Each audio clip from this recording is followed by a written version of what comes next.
Um, Here we are to another episode of Conversations about Integrity. And I am today excited to talk to James Schaffer, my friend from New York, who is, well, we actually met in the context of peace education and youth work in 2003 in Denmark for the first time. Mm-hmm. And then since then, we've met many times. Today, James is a co-founder of the Advocacy Institute, which aims to help grassroots organizations win policy campaigns in New York through providing trainings and tools. He is driven by a love of data, spreadsheets, and infographics, and has a background in popular education. He has organized within movements for migrant justice, domestic workers' rights, and other things. Other things.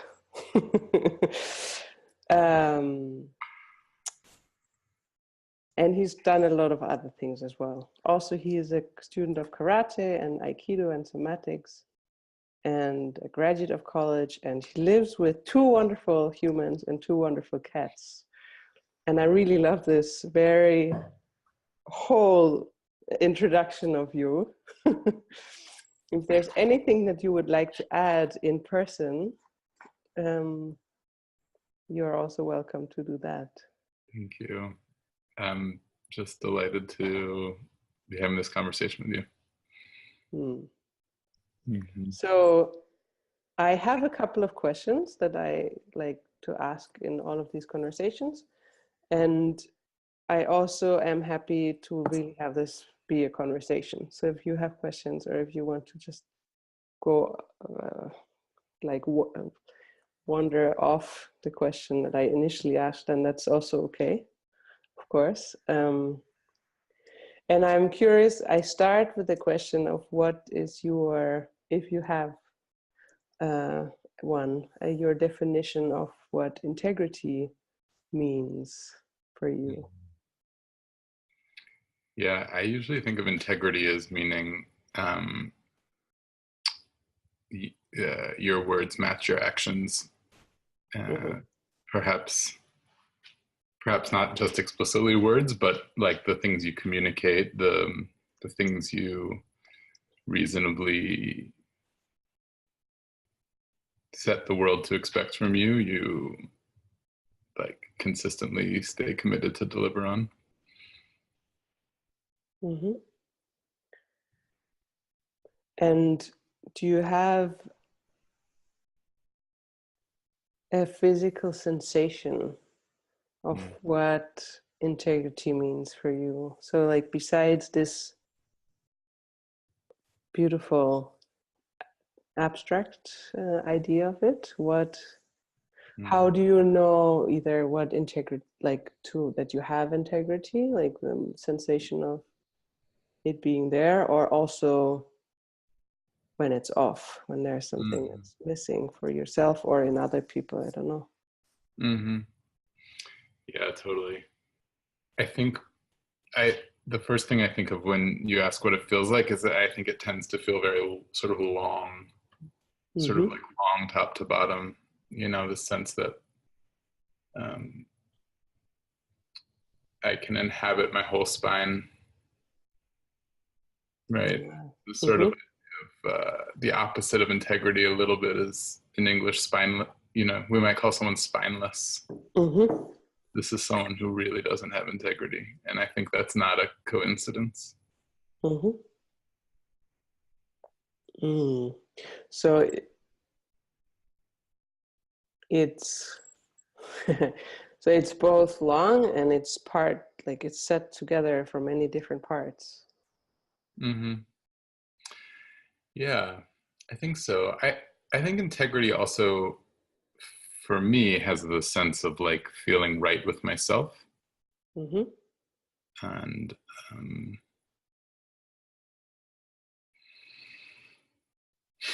yeah, that I think for me feels like a certain kind of physical ease that I can also feel in other places, like sort of like relaxed chest, a sense of sort of not holding myself, right? Just kind of like there's something very full.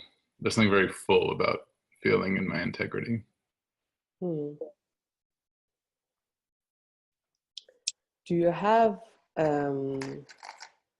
situation where, like, what I've been curious to explore a little bit with the people I've been talking to is the places where it's challenging to be in integrity. Mm-hmm. Because yeah, like I find it seems a bit like we, in a way, this is what we are striving for or what we are trying to do, yeah, as humans, as like to stay in and like to live the life that we can, where we can stand behind what we're doing or what we're, Mm-hmm.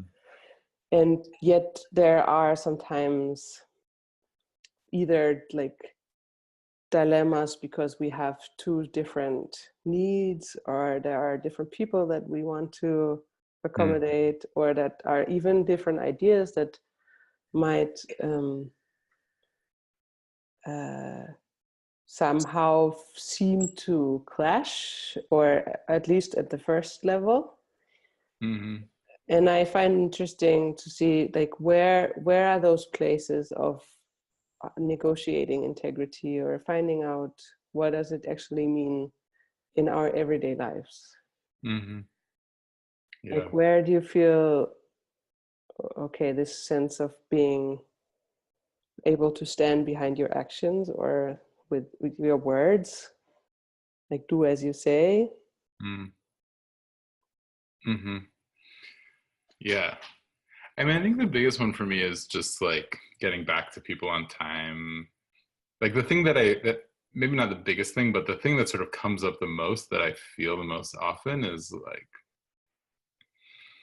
oh yeah, I borrowed a book from you and I said I'd get it back to you, but then I didn't. And then I feel, oh shit, I didn't do it. And now I like kind of, I avoided your text for 2 days because I haven't done the thing. It's like this kind of cycle I feel very familiar with, or like, Mm-hmm.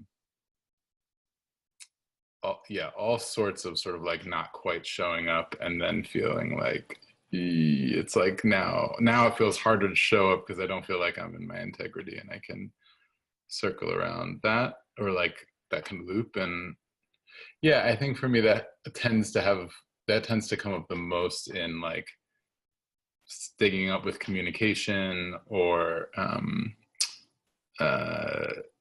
yeah, or like a habit of maybe overcommitting to like volunteer commitments, right? Like, oh yeah, I can handle that, whatever, that spreadsheet, those outreach calls, whatever. And then it's like, I shouldn't have done that, and I don't know what to do. Like, I'm just gonna hide. Like, that comes up a lot. Then I think there's like another layer that's maybe like a little more like values based or structural or political, which is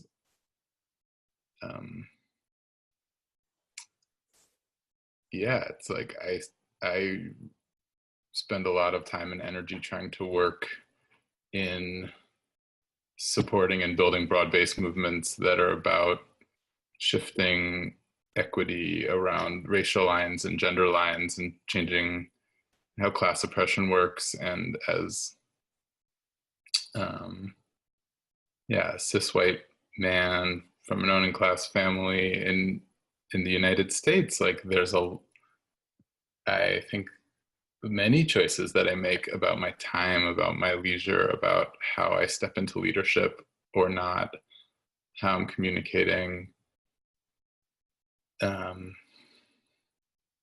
feels like those things reflect on my integrity around the commitments that I put out into the world, around like what kind of world I'm working for, what kind of work I'm saying that I'm trying to do. What choices are embodying that and what are not. Mm-hmm.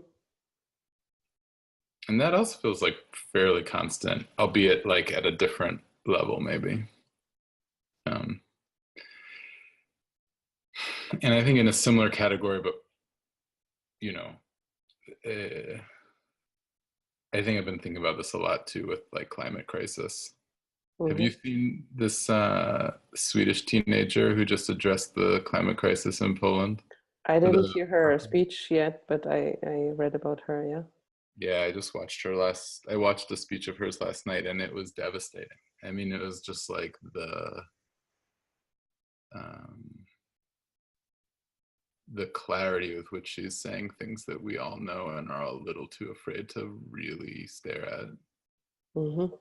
Um,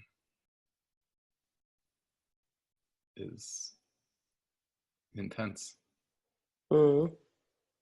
So what do you do when this happens? When you feel this kind of intensity, or like, what is it? Yeah. How do you deal with this? I I think I'm still learning at this level. Like, Mm.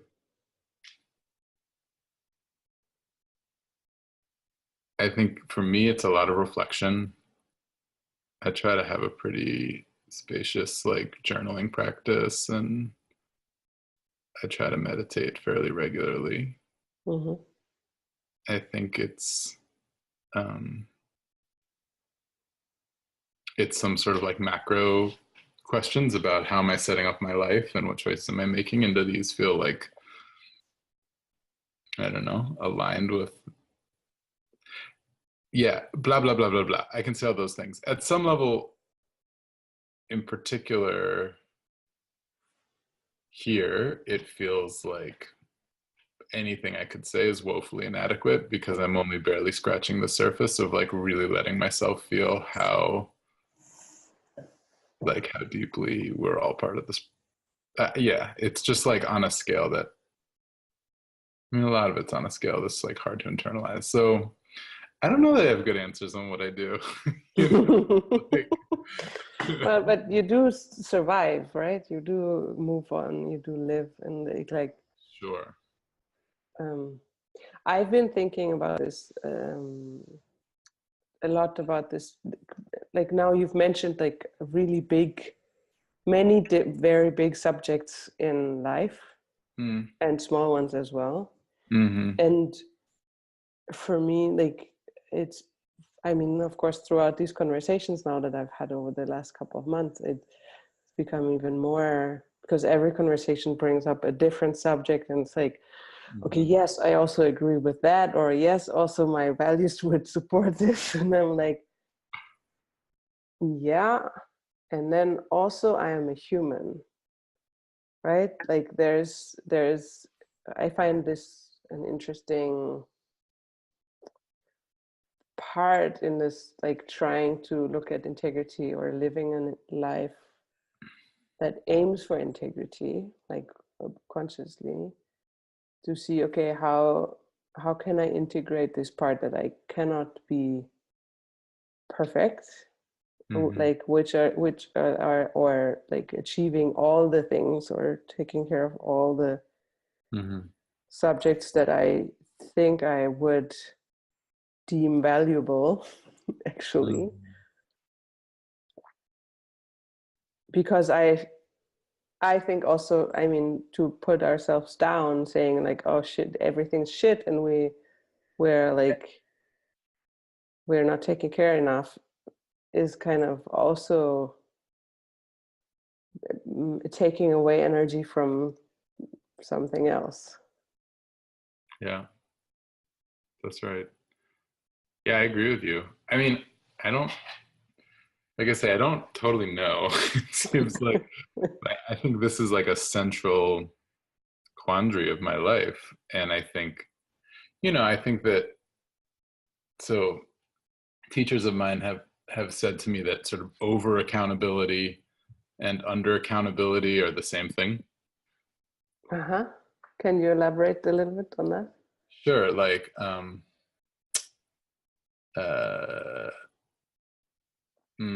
like what's a good example? Yeah, let's say your really good friend, oh, sorry, I'm having trouble coming with an example. There's so many. Over accountable could be like, so I didn't return so and so's book, and then I'm feeling so bad about it, and I go like way out of my way to do. Like, actually I'm now having so much emotional whatever that now that's also sort of like in the field that we have to navigate together. Right, like in some way I like first didn't show up enough, now I have so much emotion that now they may also need to take care of that for me. So like yeah.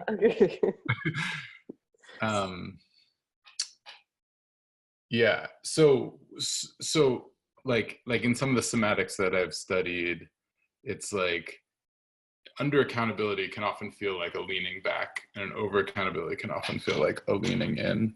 And both of them are not sort of like centered, right? Yeah. But yeah, I don't know. I feel like it's a central question for me in practice and being like, how do I find center in the context of like living in New York in the sort of like heart of the empire, and like loving it here, growing up here, feeling a lot of commitment to this place. And then anyway, I think one thing to do is to be really mindful of what we say about ourselves. I think that like one thing I think a lot about is sort of how much the cultural milieu that I've grown up in of sort of like generally progressive, generally left of center, white liberals in the US are really smug about how great they are, and like really clear about like how like good and committed they are to saving the world. And I think in a lot of ways that smugness is like killing the world. Like I don't know what happens exactly when like there's sort of like the demand for action on the one side that we're talking about, and I think you're rightfully pointing out it's like this is beyond the scope of like any human to show up in those ways. But I also feel like not so interested in throwing up my hands and being like, I don't know.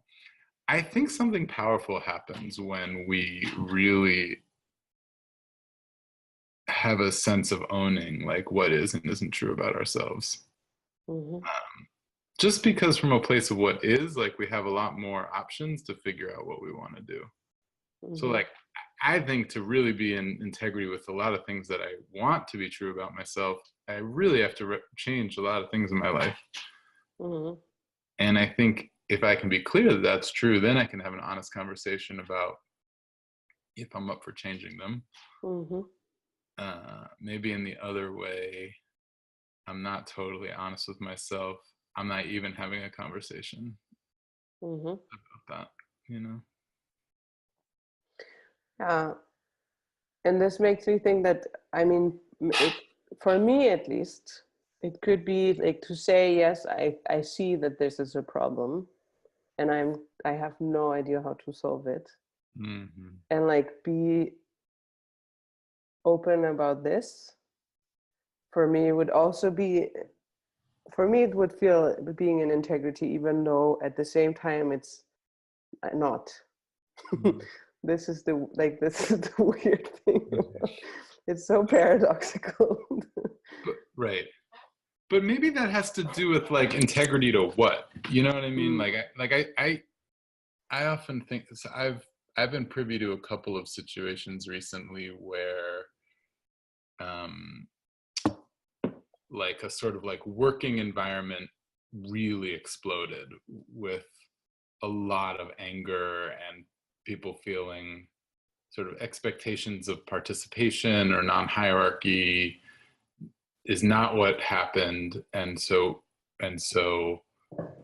sort of what had felt like semi-horizontal management and non-management like was just like, this is a disaster. And in thinking about those things and participating in some of them, a reflection I've had is that I think the biggest problem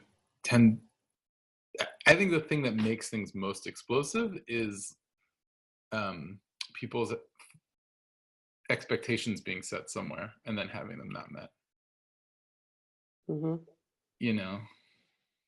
It's part of what's so like scary about the sort of like creeping authoritarianism that we see in the US and elsewhere is that people's expectations are just like slowly being set towards like lower and lower standards, and so they're not freaking out so much because they're like, oh yeah, that's right, I'm increasingly expecting this level of corruption or whatever.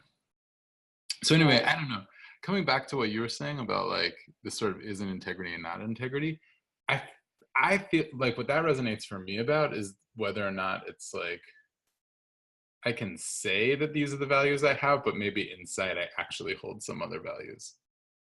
Right, like maybe that's the place of integrity with oneself that I grapple with sometimes too, is I'm like, this is what I feel inside, but this is what I think I'm up for, so that's what I'll speak out into the world. So maybe in that sense, my actions match what I'm saying, but then there's this like little voice in my heart that's like,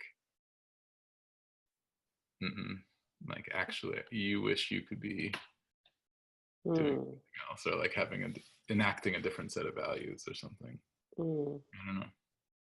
Does that resonate? Yeah.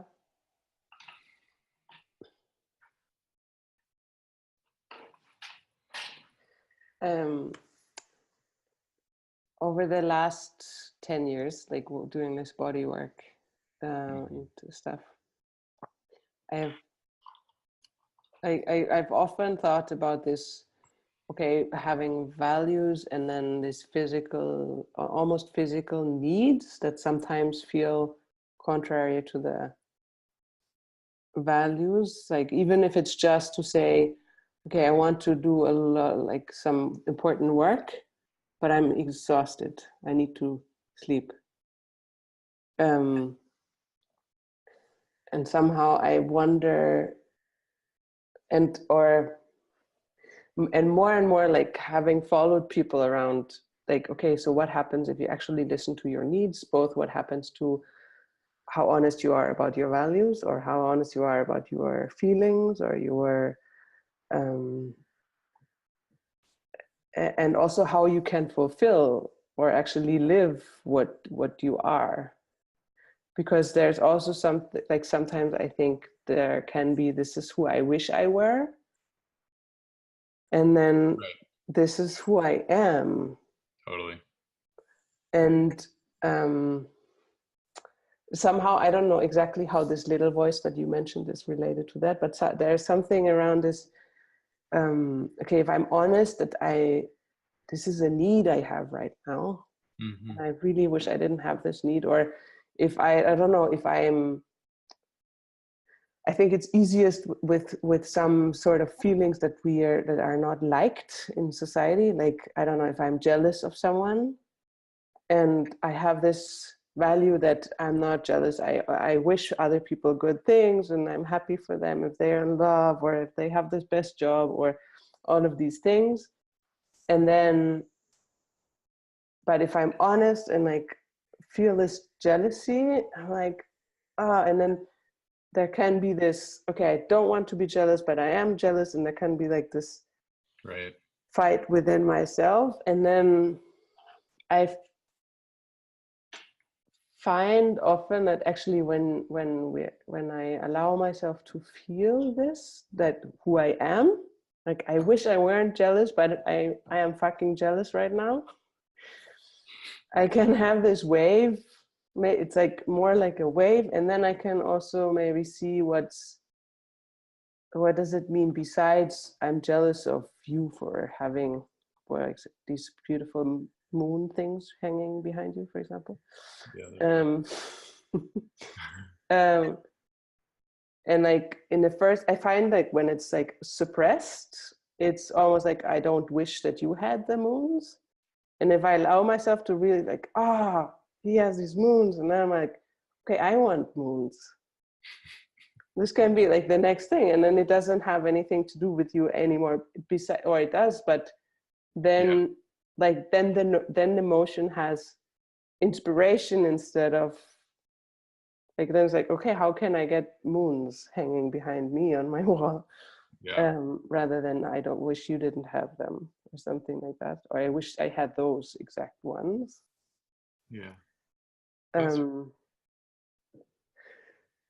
But I find this is like really challenging, like this needs question versus values, or like as if higher values than like basic needs are kind of like, as soon as you are safe and fed, it, especially I find, if for people that have a certain level of wealth, that they are safe and fed, and then anything that is a need is almost like, or especially in this lefty community, I think it's like, I shouldn't need anything because I already have all these things and I should just be thankful, but I'm not always thankful. And then there's this like, I still want more, even though I shouldn't want more. Yeah. Yep. Yep. Yeah. I agree. I mean, I think that it's not so helpful to regulate like what I think I should and shouldn't feel. I feel like I do sometimes, but that part I feel like that I really want to throw away. Mm. I think it's way more about than what I do and don't do after those feelings. Mm-hmm. And even there, like the question about needs or not is very confusing, right? Like when does a desire flip over into a need? And in extreme circumstances, being really hungry isn't even a sufficient need. You know, it's like you're hungry, great. We're running from that fire over there, Yeah. or whatever. Like doesn't matter that you're hungry. Yeah. Like there's Yeah. a more immediate thing, and so That's true. That's a very important aspect, actually, to consider. Basically, consider the environment we're in, right? Like that, in a way, it's relative at the same time as it's very individual. yeah, What integrity means in the moment. yeah, totally. Well, and it's environmental. It's sort of like also a little bit like what's the sort of like communal or cultural expectations that you find yourself in, like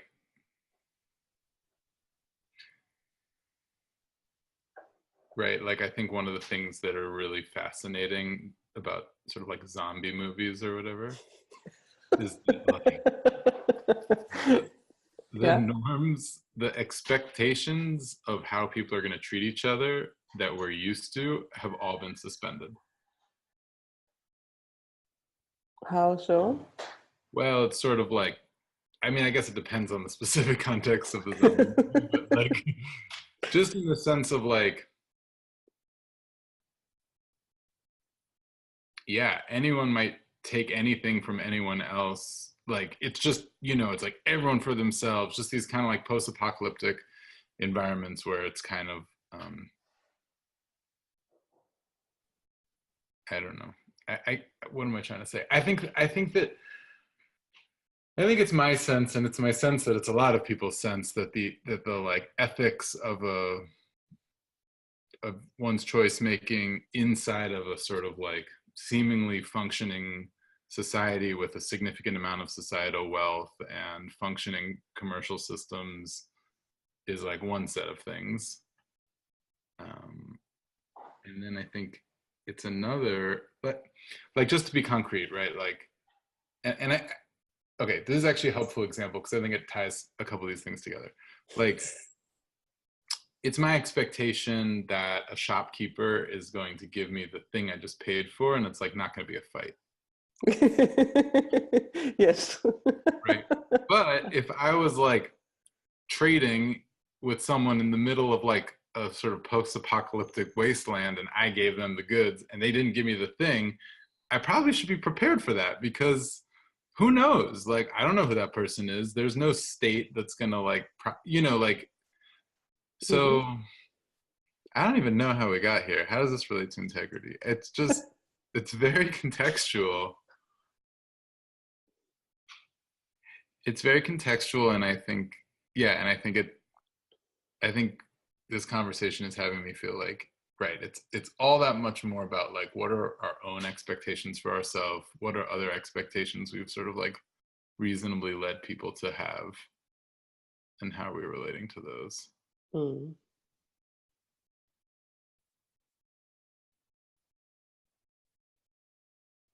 But I don't think that solves some of the core problems you're naming, which is like, how do I know if this is a legitimate need? I don't know. And maybe we can't. Yeah, maybe we can't. Maybe we can only, like, I don't know. I find, sometimes afterwards you're like, this was not really needed. Right. Like before, it feels like really important, necessary, whatever. Yeah. But I think or I am coming more and more to this conclusion, or maybe not even conclusion, temporary understanding of it, that it's, in a way, there's a lot of trial and error. And from, yeah, and yeah, of course, like we can, maybe the more we live or the more we experiment with this, we can have a sense for what feels right or what feels, we learn, at least I hope I do, learn more and more to distinguish, okay, was this really so necessary or wasn't it, like from previous experiences, and then being able to apply them on new experiences. But like this has come up in a previous conversation, like in a way integrity is often questioned, or is a question in places where it's obviously not clear, and where it's either new because I do something new and I'm expanding into a new field, or because someone else is doing something new, or, and then it's like finding this basis, right? Mm-hmm.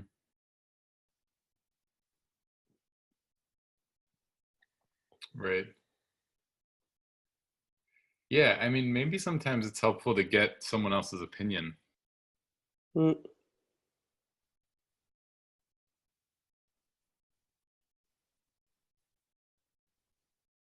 Yeah. And I like, for the examples that you gave in the beginning, from like not returning a book, for example, or something like this, there's something in that where or let me say this as a question, like where is it that you feel like your integrity is questioned, actually? Which is the moment of it that makes you like, which is actually a challenging part of this whole situation? Mm-hmm. I think that's what we're saying. I think it's whatever the moment is that I feel like I've broken kind of whatever the explicit or implicit agreement is. Mm-hmm. You know, I don't know. He's not. Yeah, and I think that like one feeling of not having my integrity tends to invite others, right? Like it can also be the moment that I'm like feeling really bad about something else, that I'm also like, oh yeah, I also didn't do this. Oh yeah, I also didn't do that. It's like that place is really good at remembering other pieces of evidence to be like, you're no good, Mm. Um, yeah. And somehow it sounds like there's like, then instead of feeling like shit, I didn't want to do this, or shit, like feeling the shame that might come with this, or the momentary guilt or whatever it is, instead of feeling that, you feel the internal scolding, or the like the judgment, like you are DDD. Yeah. I mean, I'd probably call that shame. Hmm. Interesting. Or it's like, or maybe that's my internal narrative's like reaction to shame. Hmm. Yeah, shame is a funny echo chamber.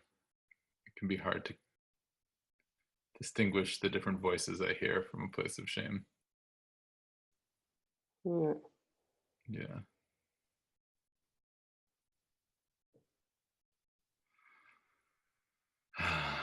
Yeah. Integrity, boy. The shining golden light from the inside, right?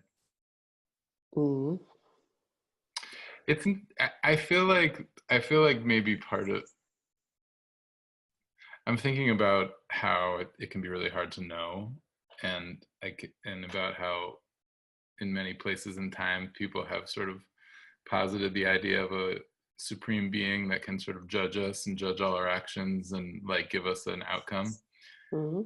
And I really get why that's compelling from a variety of reasons, including the fact it would be nice to just like have an answer, Mm-hmm. you know? Yeah. Yeah. Yeah, because if you don't, then you have these moments of uncertainty to swim through and kind of be like, I don't know. I guess here, maybe there though. Right. Mm. Right. And then it gets meta too, where it's sort of like, oh yeah, I'm not someone who is always in my integrity. Yeah. Like there's something a little bit like helps me be in my integrity to be real about that, you know? Oh yeah, I make mistakes. Yeah. Yeah. Oh yeah, and like I do things that I regret afterwards. Mm-hmm. That felt really right in the moment. Mm-hmm. Right. Like, eh. Yeah. Mm. So, do you have, if you now were to invite others to practice something or experiment with something that you practice, Mm-hmm.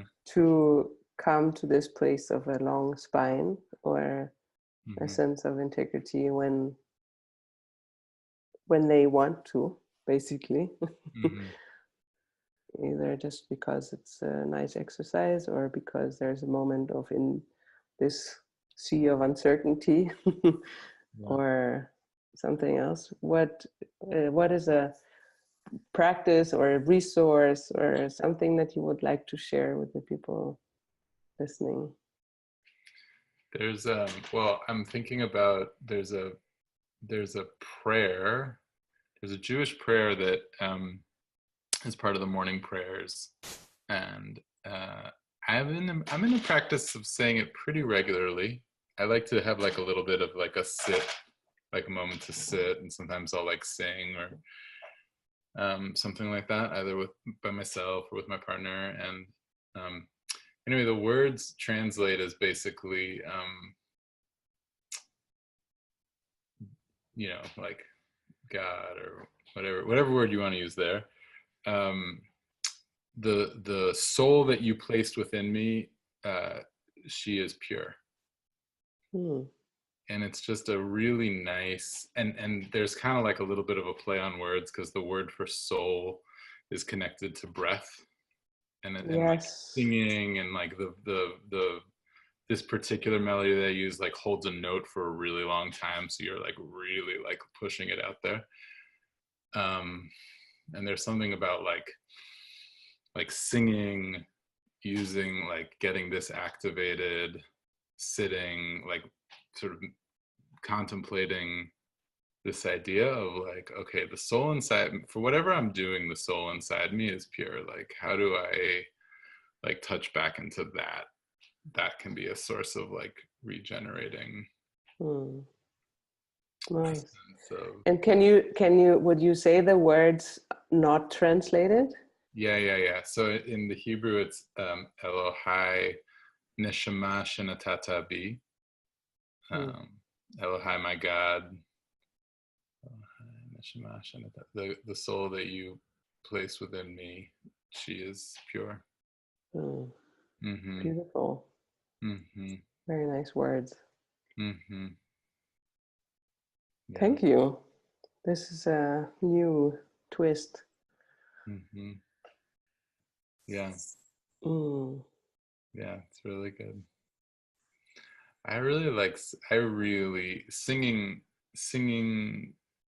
prayer, singing prayer, this kind of like intersectional place, like singing from a place of like really seeking to like embody intention and connect in with like what I'm feeling or information that's coming.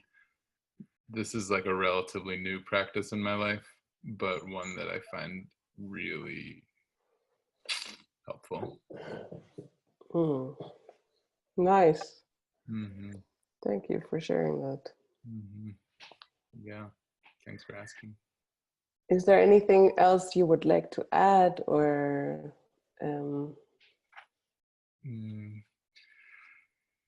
think mostly just like a lot of gratitude for, I think a lot of these lessons come from, of course, my own life and reflection on it, but also I think it's just like teachers and friends and mentors, and thinking about, yeah, I'm thinking about the somatics work I've done. I'm thinking about, yeah, like friends of color that have had conversations with me about racism. I'm thinking about a lot of women in my life that have like checked me or like talked to me about gender and the space that I'm taking up. And like I think that learning these kinds of lessons are, for me, happen almost entirely like through conversation, or through just like actually like not being in integrity and having people let me know, and then like seeing what I do with it, you know. So mhm.